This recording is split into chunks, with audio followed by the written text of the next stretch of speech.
La la la la la la la la la la. Oh hey guys, how's it going? Just trying to get everything synced up here. Today is Tuesday, so that means it's a songwriting video today. And I'm really excited because we're gonna look at suspended chords. Woohoo!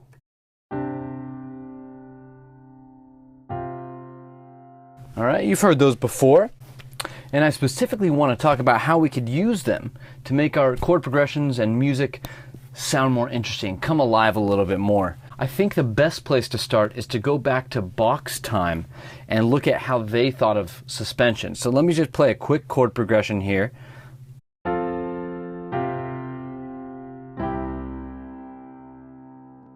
The way that they thought of suspension was suspending a resolution. The resolution here was from F major to C major. What I did is after I played F major, I kept this F note right here in the C chord. And this F note that I'm keeping in the C chord is called a suspension. It's when you carry a note over into the next chord. But you have to resolve that, and so we resolve it by playing C major.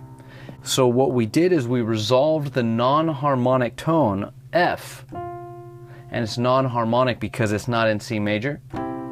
We resolved that non-harmonic tone F down to E, to a harmonic tone, which is in C major, because C major is C, E, and G. So non-harmonic, harmonic. Today when we talk about suspension, we might be talking about carrying over tones and then resolving them to harmonic tones, but we also talk about suspension in terms of harmonic structures like chords. So we can have a C sus2, for example, or a C sus4. Let's quickly go over what a suspended chord is. Let's start with just C major. C major is not a suspended chord, but how do we build C major? Well, there's 7 notes in a C major scale, right? Okay, that was 7 notes, and then 8, which is C, it's an octave. The way that you build C major is you start on C, and you go 1, 3, 5. So first note in the scale is C, third note in the scale, that's E, and fifth note in the scale is G. And so there you go, you've built C major. Now, a suspended 2 chord is 1, 2, 5. So 1 is C, 2 is D, 5 is G. That's suspended 2. Suspended 4 is 1, 4, 5. So 1 is C, 4 is F, 5 is G. That's just how you build it. So at this point of the video, we've looked at suspended tones and we've looked at suspended chords. Now let's see how we can use them to make our music more interesting. First thing we can do is just do what Bach did, right? Just to use the suspended chords or tones to suspend a resolution. So for example, I'm going to play a chord progression, then I'm going to play it again, but I'm going to use a suspended chord to suspend the resolution. So here's the progression.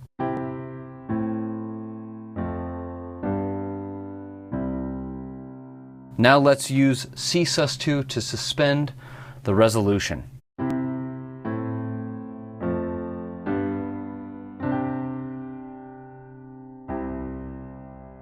Sounds pretty good. Now let's use sus4 to suspend the resolution.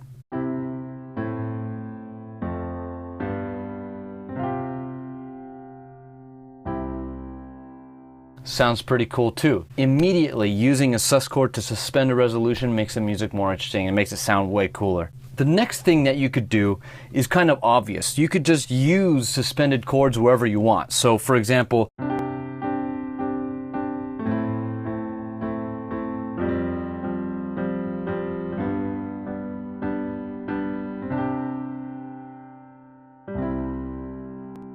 so here's taking that idea a step further. Here we have a sus2 resolution, right? So I'm going to play C sus2 and resolve to C major. So here we go. And so that resolution has a certain feel to it. Let me play it again. Now what if we wanted to put that feel over an entire chord progression? Well, the way that you do this is actually kind of easy. What you do is you just really hone in on this D note right here. You just make sure that D note is featured a lot in the chord progression, and when you finally resolve, it's going to feel like the whole thing was a sus2 resolution. Let me show you an example. So I'm going to start with the original progression. Here we go.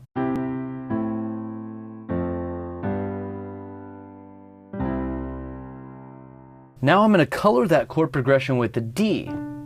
So when we land on the final C major, that general feeling of sus2 resolution is felt. So here we go.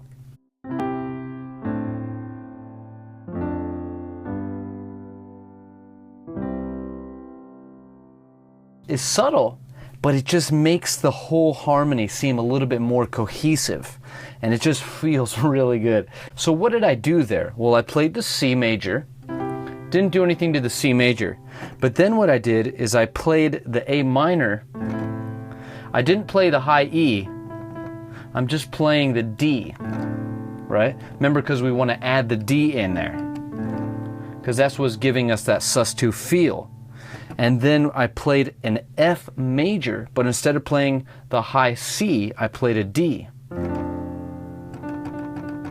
So instead of this F major right here, I played the F major and added a D above. Okay, that's an F major 6. And then I just played a normal G. A G has a D in it, and then I just resolved to the C major. We've been looking heavily at sus2. What about sus4? The same idea applies, and so when we do the same thing using the 4, we just use F instead of D, so we try to highlight the F. Let's do a different chord progression. Let's do this chord progression.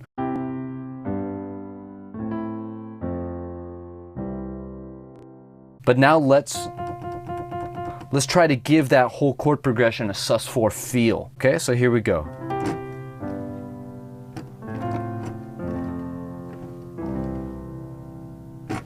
Pretty cool. Now let's put a producer's hat on and make that a little bit more interesting by playing arpeggios rather than chords. So let's check something like this out.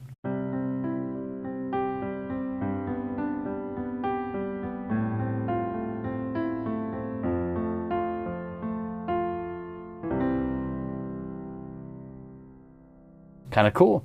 Now let's extend the resolution in a very dramatic way.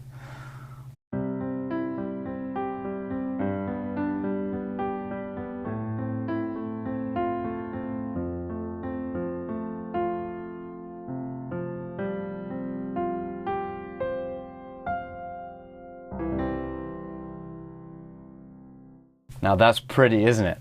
The only thing I did with that walk up there was just play the sus4 chord moving up. So I would play C, F, G, C, F, G, C, F, and I stopped on F to really let that suspend and then resolve. Sounds freaking really nice, doesn't it? And the last thing I want to cover is something that's a little bit more complex, and what you could do is use sus chords to switch between parallel keys. What's a parallel key? Well, here's C major and here's C minor.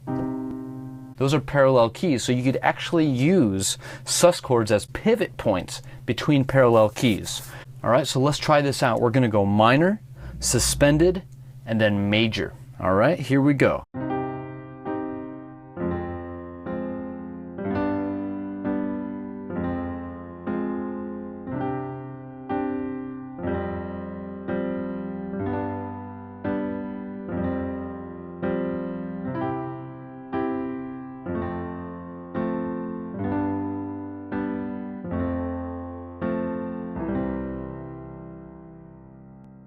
See how natural that felt? It's really, really cool because you could use suspended chords as pivot chords between parallel keys. Es todo. that's it. Hopefully I've given you some things to think about there. Hopefully I've given you some cool things that you can add to your music to make it sound really cool and suspended, big and open. If this is your first time to my channel, I do songwriting videos on Tuesday, I do production videos on Wednesday, and I do mixing tutorials on Thursday. So if that interests you, I'd love for you to subscribe. I love this stuff. I could do it all day long, and I love sharing it with you guys. I guess I'm gonna leave this video asking you guys a question. What is your favorite chord? I'll see you in the next video.